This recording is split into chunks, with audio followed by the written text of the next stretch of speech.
입니다. 여러분의 멘탈 전도사 천마세입니다.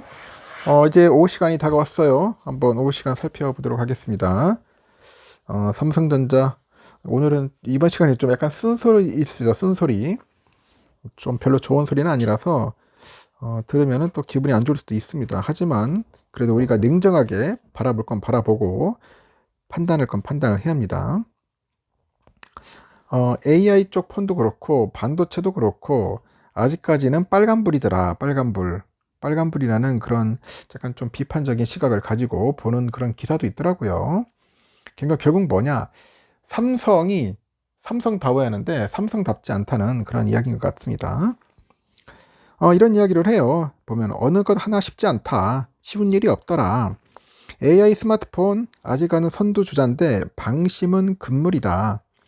애플이 AI 지원 언어를 확대하면서 이제 반격이 나서잖아요. 지금 또 중국의 기업들도 AI 스마트폰을 속속 출시를 합니다. 현재 추격 중이라는 거지. 추격 중이고, 이 반도체에서는 SK 하이닉스가 아직까지 이제 보니까 그 추격하지만 턱 밑까지 추격 중이라고 합니다. 그 하이닉스가 턱 밑까지 추격하고 있다. 요즘 각광받는 HBM, 이 HBM 메모리 추월당한 지는 벌써 오래됐고, 그러면 삼성의 현재와 미래는 과연 어떤 거냐, 한번 냉정하게 살펴볼 필요가 있는 거예요. 삼성 보니까 지난 7일에 새로운 스마트폰 S25, 갤럭시 S25 시작했습니다. 판매. 이번 모델은 그 이전보다 한층 더 강화된 AI 성능을 탑재했다고 하네요. 특징 보니까 역대 모델 중 최초로 통합형 AI 그 플랫폼 원 UI 7을 적용했다는 겁니다. 이 통합형 AI 플랫폼은 텍스트, 음성, 그럼 이미지 등 다양한 입력 방식을 하나의 시스템 안에서 유기적으로 연계하는 시스템인데, 예를 들어서 사용자가 음성으로 질문을 하면 음성 답변과 함께 텍스트를 제공을 해요. 그리고 분석한 이미지를 텍스트로 설명하는 거죠. 그리고 이 플랫폼은 여러 가지 그 앱과 그 기기 안에 있는 AI 기능들이 자연스럽게 연결되도록 돕는다고 합니다. 이런 방식으로 보면 S25는 사용자한테 일관된 AI 경험을 제공할 수 있다는 거죠. AI 성능도 한층 더 좋아졌다고 합니다. 그리고 그 중에 눈여겨볼 만한 게 뭐냐, 그 앱 통합 실행입니다. 앱 통합 실행인데, 사용자는 이 기능을 통해서 여러 앱을 실행을 할 때 필요한 명령을 한 번에 내릴 수 있어요. 가령 사용자가 다음 주 해외 축구 경기 일정을 달력에 넣어줘라고 주문을 하면은 그 AI는 해당 명령을 수행하는데 그 필요한 애플을 이제 앱을 그 한꺼번에 실행을 해서 이제 알려주는 거 봐요. 처리하고. 좋죠. 이 덕분에 많은 전문가들이 통역, 번역, 이런 검색에 특화되어 있던 갤럭시 S의 AI 성능이 한층 진화됐다고 호평합니다. 노태문 사장이 7일날 보도자료 통해서 갤럭시 S25 시리즈는 사용자의 그런 일상 자체를 혁신할 것이다. 한층 더 발전한 갤럭시 AI를 통해서 가장 자연스럽고 그리고 개인화된 그런 모바일 경험을 제공할 것이다. 이렇게 언급을 합니다. 삼성이 AI 기능을 강화하기 위해서 힘을 쏟는 것은 AI 스마트폰이 대세가 될 가능성이 높고, 삼성의 자체 분석해 보니까 AI 스마트폰 시장 규모는 올해 1억 3,500만 대에서 28년도 7억 700만 대로 한 5.2배 정도 늘어날 거다. 이때쯤이면 AI 스마트폰이 한 10억 5,600만 대에서 5억 3,100만 대로 줄어든 논 AI 스마트폰 시장을 앞지를 거다. 이렇게 보는가 봅니다. 그래서 AI 스마트폰을 세계 최초로 론칭한 삼성전자로서는 유효한 전략이라는 거죠. 그렇다고 이 방심할 수 있는 상황이 아니야. 경쟁사인 애플도 최근에 AI 서비스 강화합니다. 애플은 영어만 지원하던 자사의 AI 플랫폼 애플 인텔리전스의 지원 언어를 4월까지 대폭 확대할 거라고 합니다.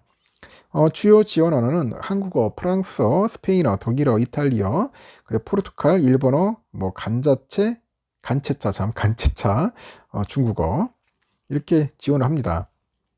애플의 인텔리전스의 지원 언어가 늘어나면 아이폰 수요도 증가할 거라는 거죠.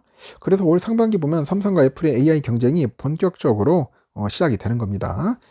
중국의 기업들도 AI 스마트폰을 선보여가지고 추격에 나서네요. 샤오미가 지난해 9월에 출시한 샤오미 14T, 이게 실시간 통역, 번역, 대화 요약 그런 AI 기능을 담고 있습니다. 그런데 놀라운 게 가격이 59만 9,800원이야. 59만 9,800원이더라. 그 삼성 폰의 절반가량밖에 안 내요. 그 화웨이도 4월에 음성 비서랑 이미지 보정 등 AI 기능을 탑재한 퓨라 70을 선보였습니다. 아직까지 AI 품질에서 삼성이 상대가 되지 않는데 그래도 중국 브랜드 무시할 수 없어요. 샤오미만 해도 세계 스마트폰 시장 점유율이 14%입니다. 삼성이 19%죠. 바짝 뒤쫓아요. 그리고 중국이란 탄탄한 내수 시장을 갖추고 있습니다. 최근에는 인도에서도 인기가 높대요. 시장 조사 업체에 보니까 중국 브랜드는 프리미엄 디자인과 견고한 내구성을 갖춘 저렴한 제품을 꾸준히 제공하고 있답니다. 이들은 생성형 AI랑 새로운 운영 체제 등의 혁신을 통해서 지속적으로 사용자를 사로잡고 있는 거죠. 그리고 반도체 쪽은 스마트폰보다 사정이 더 안 좋아요. 현재 삼성은 그 HBM 부분에서 하이닉스한테 선두를 뺏겼죠. 그리고 하이닉스가 지난해 3월 세계 최초로 HBM3 양산에 성공을 해가지고 삼성과 기술 격차를 더욱더 벌립니다. 그 덕분에 하이닉스는 그해 4분기 HBM 큰손 엔비디아한테 독점 납품하는 데 성공했고 삼성은 아직까지 품질 인증 절차를 통과하지 못했습니다. 이렇게 업계 1위인 삼성전자의 그런 입지가 위태로워 보이죠. 하여튼 그렇습니다. 시장조사 업체에 따르니까 지난해 3분기 기준 삼성의 D램 시장 점유율이 41.1%, 하이닉스는 34.4%를 제칩니다. 하여튼 1등을 차지했는데 근데 HBM 시장의 점유율에서는 23년 기준 하이닉스가 53% 차지했고 삼성은 38%입니다. 좀 이 부분에서 상당히 안 좋다는 거죠. 문제는 그 고부가가치 산업인 HBM의 수요가 갈수록 높아지고 있다는 거예요. 트렌드포스에 따르니까 세계 D램 매출에서 HBM이 차지하는 비중은 23년 8.0%에서 25년 38%로 2년 사이에 5배 가까이 커질 전망이라고 합니다. 이런 이유로 삼성전자가 하이닉스의 1위 자리를 내주는 건 시간 문제다. 그런 이야기를 하는 것 같습니다. 한편에서는 올해 1분기 삼성전자 D램 매출이 하이닉스에 따라잡힐 거라는 전망까지 내놓고 있더라고요. 반도체 업계 관계자도 삼성 증권가에서도 추정하는 두 회사의 올 1분기 D램 매출 규모가 삼성은 한 10조에서 13조, 하이닉스는 한 12조 원대로 비슷하다. 국내 반도체 업계 역사상 처음으로 1분기에 업계 순위가 뒤바뀔 수도 있다. 그런 이야기를 합니다. 삼성전자는 진짜 어떻게 다시 말한다면 이 코앞까지 닥쳐온 위기를 극복할 수 있을지 상당히 진짜 궁금해지는 거예요. 어떻게 위기죠, 위기. 이 위기를 빨리 타개를 해야 합니다. 그러다 보니까 주가가 제대로 오르지 못하는 거예요. 주가가 오르지 못하고 있다.